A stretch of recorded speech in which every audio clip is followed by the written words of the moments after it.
everyone who is here. Grateful to have you. Could have been anywhere and you chose to be here. And that's the first sign of emotional intelligence. You understand how your emotional capacity, self-awareness, self-regulation, motivation, empathy, and social skills, how they play a huge role in our personal relationships, in our professional endeavors, and in self-awareness. Today, we're actually going to talk about the common misconceptions and misunderstandings about emotional intelligence.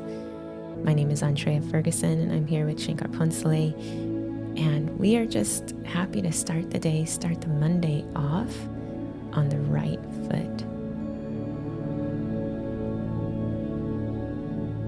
Monday was not promised to us, but we are here anyway. Grateful to breathe, grateful to be here another day.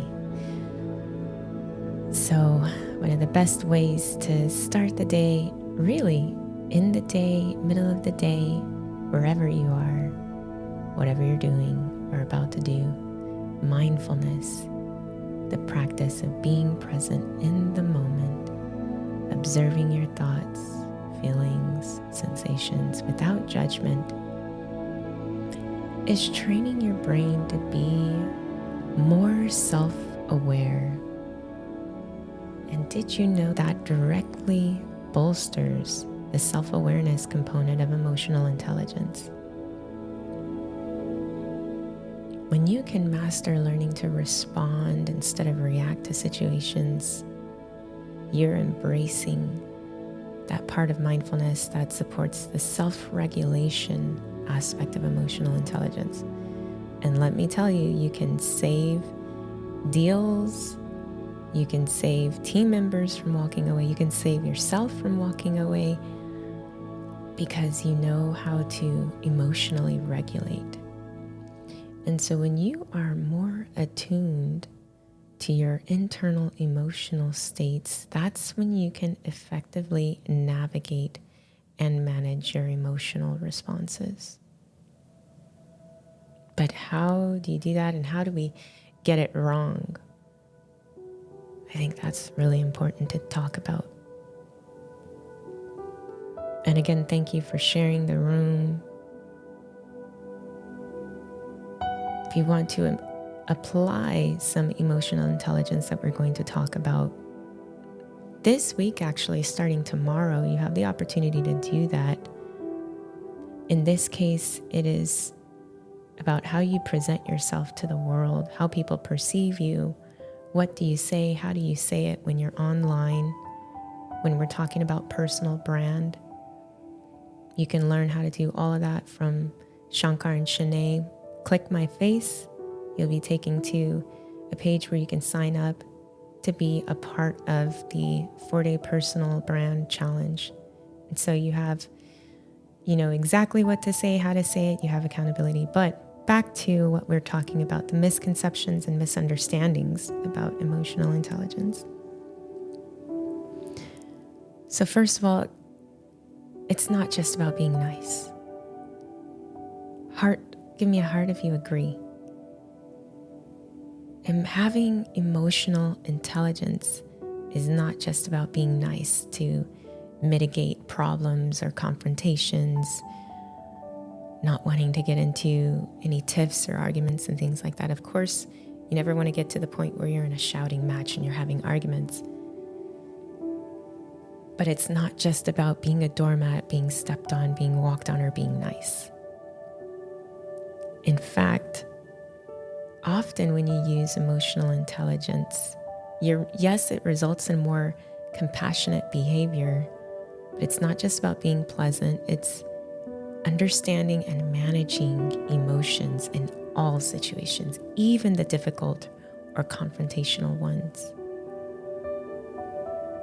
It's about knowing when to step into those conversations, how to be in those confrontations or situations.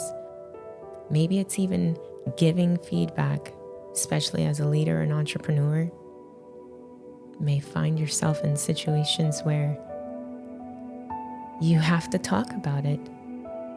And so using emotional intelligence isn't just being nice to the people you're talking to, but it's having a proficiency and an ability to find common ground, in fact, and build rapport. Those are social skills.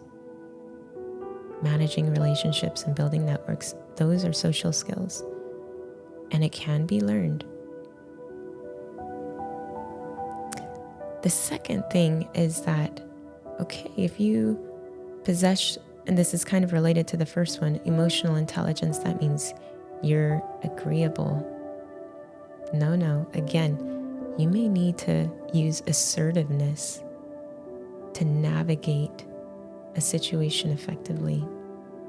But you need to understand where the other person is coming from and even understand what's going on inside of yourself. When you take the time to do that, maybe it's breathing deeply, which we can all do that together. Letting it out. Collecting yourself. Allowing your emotions to be tamed instead of running over you. And oftentimes you'll find the courage inside of you to be able to have that tough conversation, or be able to tone it down and say, you know what I'm about to give doesn't really merit, it doesn't match up to the situation that's happening at hand. Have you ever done that?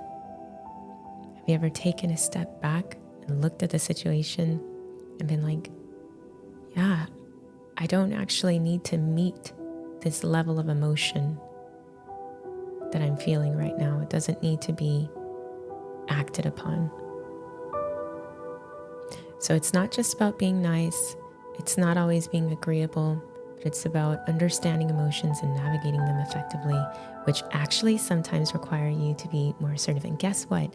You're better for it, but the person you're talking to is better for it too. I don't care if it is your significant other, if it is someone that you are training, someone on your team.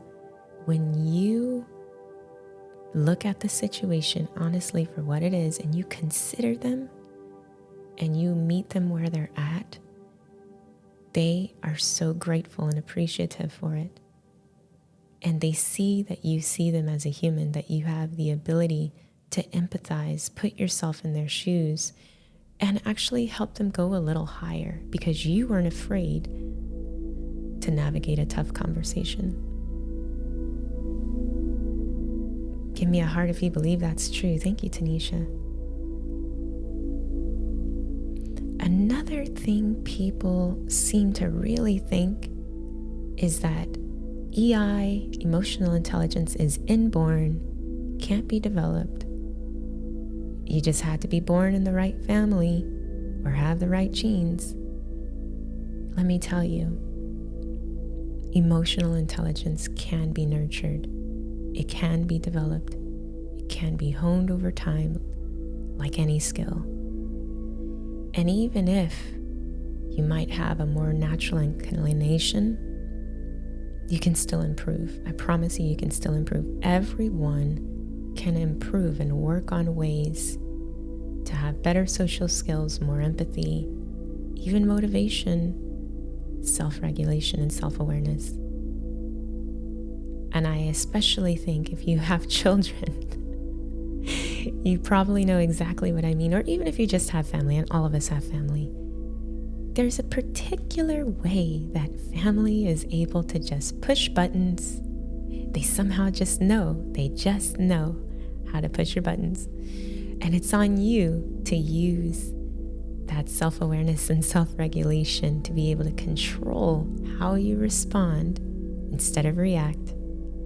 And you can learn it over time. And I know those of you who maybe even have children are laughing because it's especially difficult sometimes when you have young ones they just need you, right? They're growing and we needed our parents too. But let me tell you that there's also team and clients that need us. Sometimes we exercise more emotional intelligence with one group or the other. Maybe it's more with your family than with clients. Maybe it's more with clients than your family. Either way, you can develop that skill. Everyone can improve, but you have to look inward. You have to be willing to practice being present in the moment. Observe your thoughts, your feelings, your sensations without judgment. Maybe you can name if you're nagged at just a little bit in your brain before you go off. I'm irritated. I am irritated right now. And just validating yourself. That is being more attuned to your internal emotional state.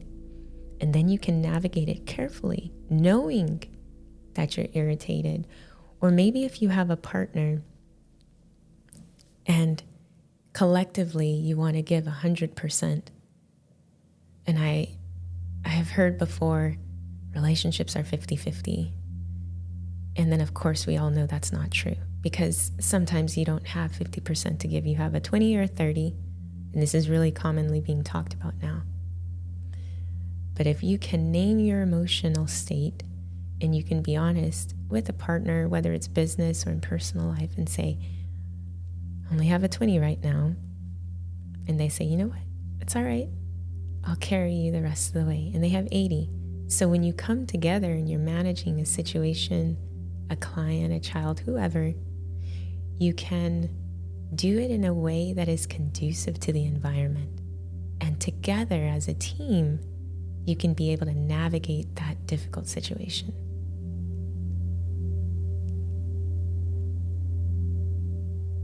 If that is really helpful to you, give me a heart, because I find that, wow, yeah, I can partner with my partner, whoever. And sometimes you just have to partner with yourself, look at yourself in the mirror and say, it's go time. We have it in us. I have it in me. Okay? So I know looking in the mirror, giving yourself a high five, pepping yourself up can give you just a little bit more of a dose of energy that you need and confidence to be able to navigate anything. But it's going to take for you to be honest with yourself, naming it, whether you can to yourself or to your partner, as I said. That's going to be really helpful. Another thing, emotional intelligence plays more of a pivotal role in success sometimes than even IQ, the intelligence quotient. Because guess what? Once you start getting up higher and higher, particularly in leadership roles or roles requiring strong interpersonal skills, the distinguishing factor is oftentimes not intelligence anymore at that point. It's your emotional intelligence that's going to set you apart when you're dealing with your clients, when you're dealing with your team. How crazy is that? Emotional intelligence is what's going to be your pivotal role in success. That's why it's important that you take the time to figure out yourself and others. And it's not just about being emotional. This is the last myth before we go into our affirmations. Emotional intelligence isn't about being emotional, ironically. Again, it's about understanding and managing emotions. So even if you are one who has like a stoic kind of personality or nature, you can still possess high emotional intelligence.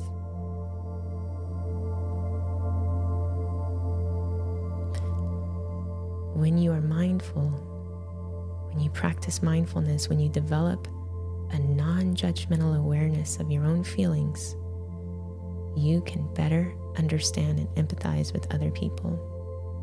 And it's like a muscle, so it's not always going to be so intuitive to be mindful, to practice meditation or mindfully walking, which I recommend you can do if you're like, I have no time for mindfulness. You know what? If you take a walk outside with no earbuds, no music, no phone call, and you just take a look around at the beautiful nature around you, and you start observing the trees and the sky, even the cars, the sidewalk you're walking on, the people around you. And what's funny is you start looking at all of the people that are rushing about their day. Even that, being aware of your surrounding and not judging yourself if your mind wanders or anything like that. Believe it or not, that can help you better understand and empathize with the feelings of others. So there's so many benefits to mindfulness and how it all relates to emotional intelligence. But implicitly, consistent mindfulness practice, cultivating that ability and that quality, it's foundational to emotional intelligence. And when you do that, you enhance your own emotional intelligence and you're going to have greater success in business. I promise you that. So embrace the pause, even if it's just taking a walk.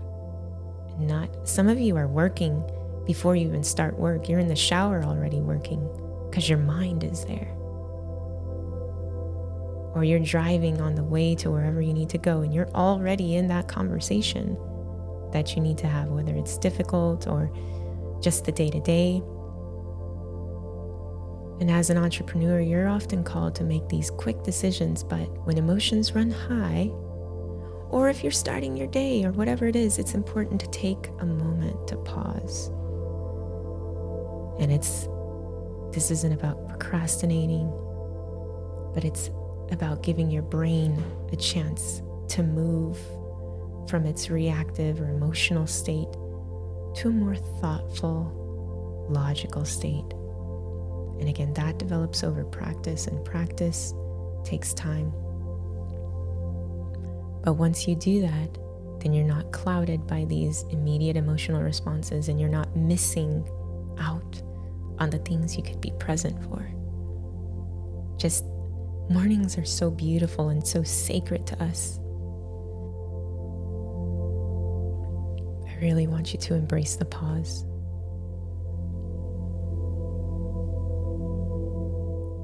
Another practical tip, active listening. Practice active listening.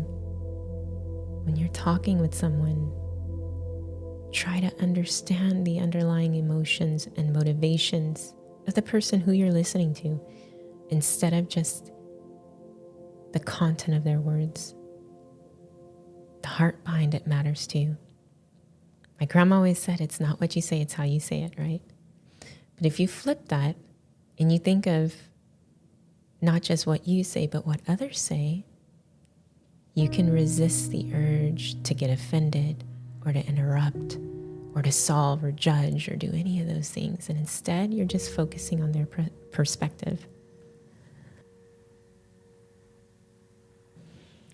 And doing that helps you develop your empathy.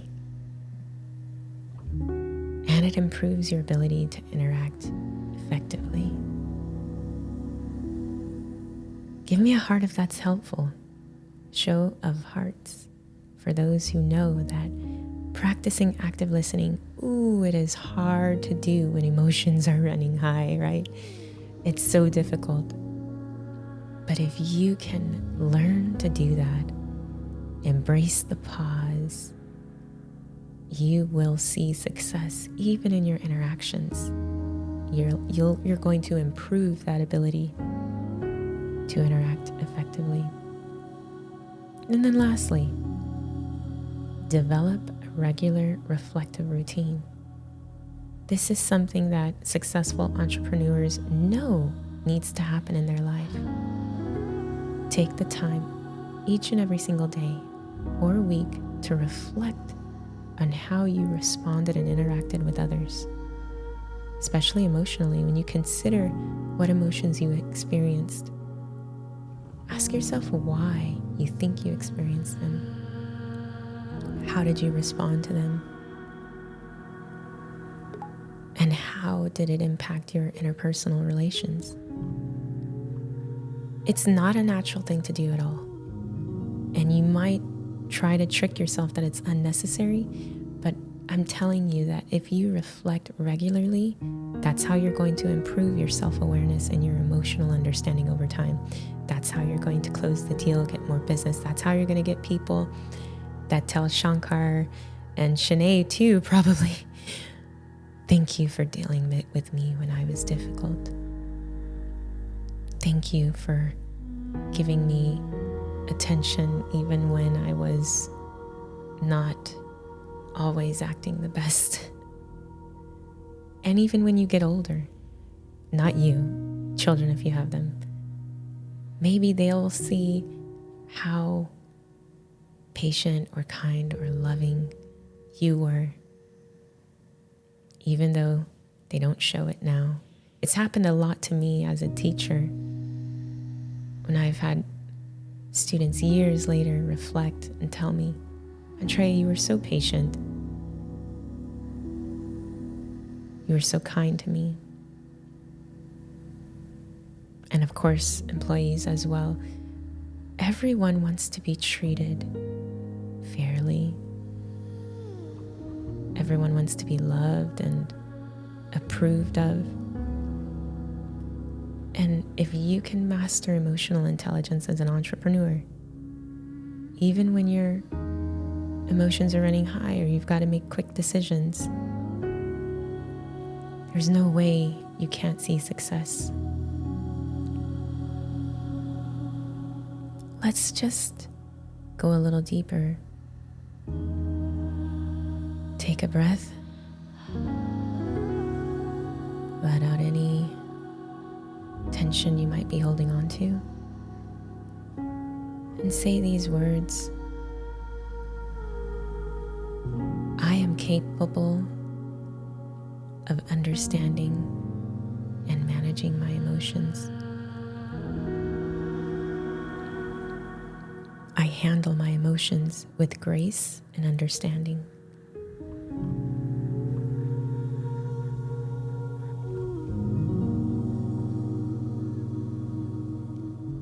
I recognize and honor the emotions of others.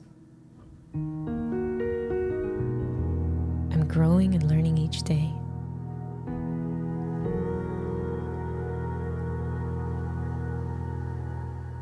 I have the power to control my emotional responses.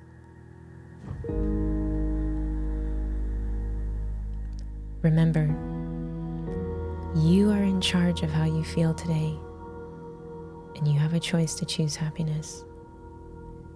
Before we go through our visualization and end this, I just want to ask if anyone on stage has anything to add.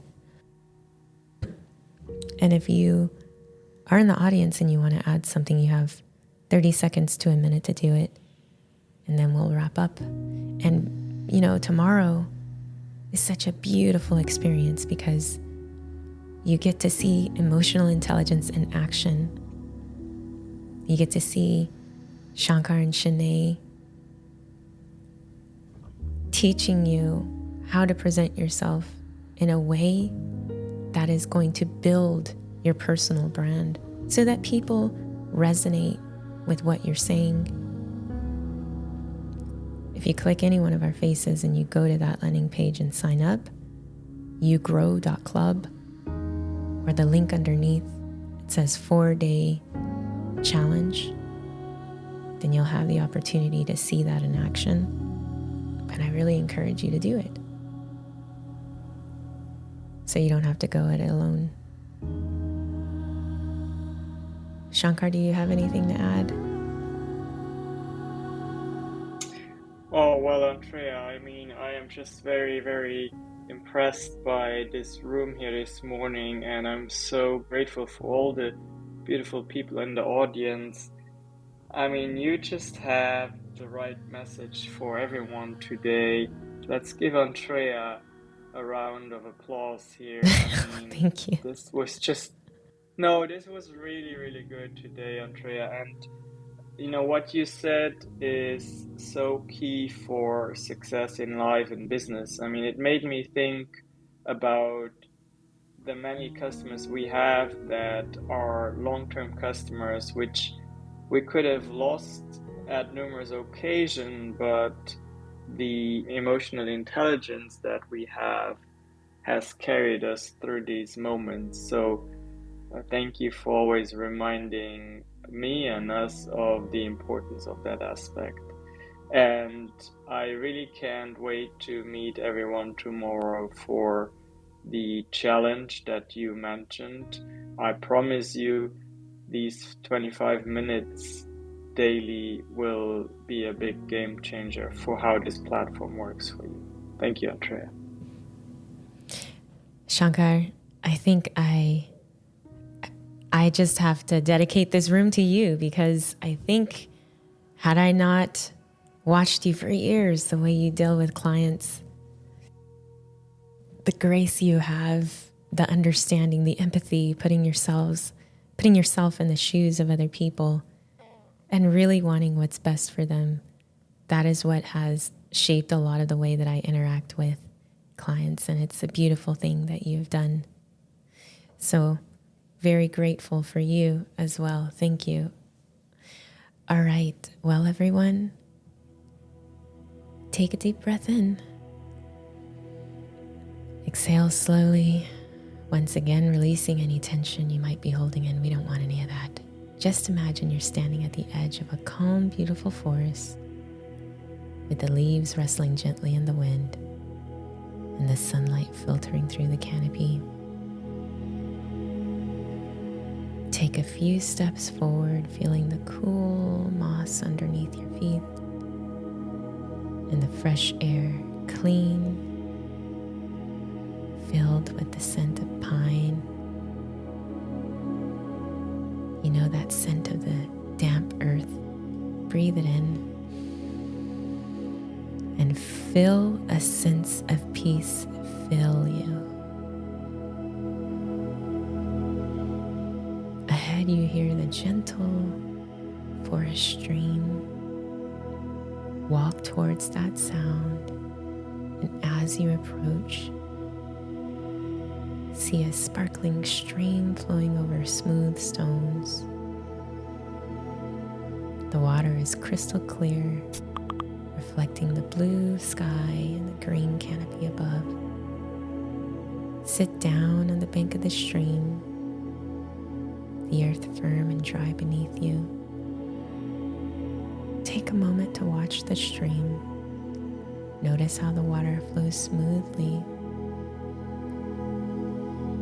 Each ripple, each tiny wave unique, yet part of this whole.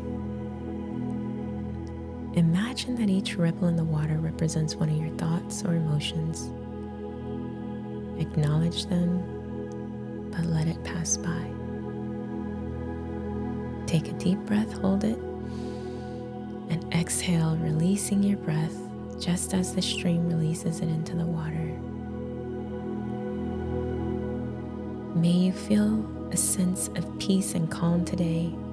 We will see you tomorrow back here to start another day with mindfulness. I never take your presence being here for granted. Thank you for coming. Have a brilliant, beautiful start to your week. Bye-bye now.